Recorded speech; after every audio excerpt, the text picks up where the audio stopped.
Miss kasi ang isa't isa. Echo ni Fanny, kilig na kilig sa simpleng lambingan nina Jericho at Janine.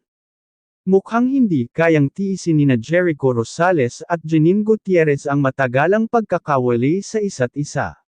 Viral ngayon ang isang simpleng sweet moment nila na nagpahiyaw sa mga #Echo9 fans.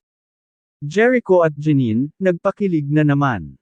Sa isang bagong video na kumakalat sa social media, makikitang sweet na sweet ang dalawa habang nag-uusap. Kahit simpleng usapan lang, may pahagod sa buhok, may palihim na titigan, at may mga ngiti na punong-puno ng pagmamahal. Ayon sa ilang sources, ilang araw na raw hindi nagkita sina Jericho at Janine dahil sa busy schedules nila. Kaya naman nang magka-moment sila, kitang-kita ang kanilang pagkamis sa isa't isa. Netizens, hindi na makapagpigil sa kilig. Dahil sa viral na video, bumaha ng reaksyon mula sa Echo9 fans. Grabe, kahit simpleng tinginan lang, parang may sariling mundo.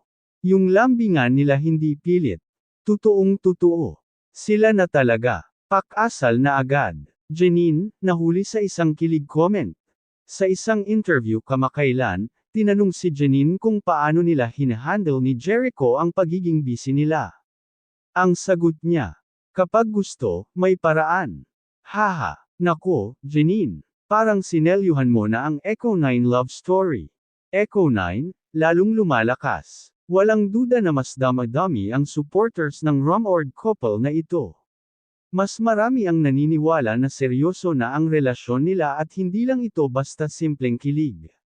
Ano sa tingin mo? May aamin na kaya sa kanila soon? I-comment ang iyong opinyon at i-share ang kilig article na ito.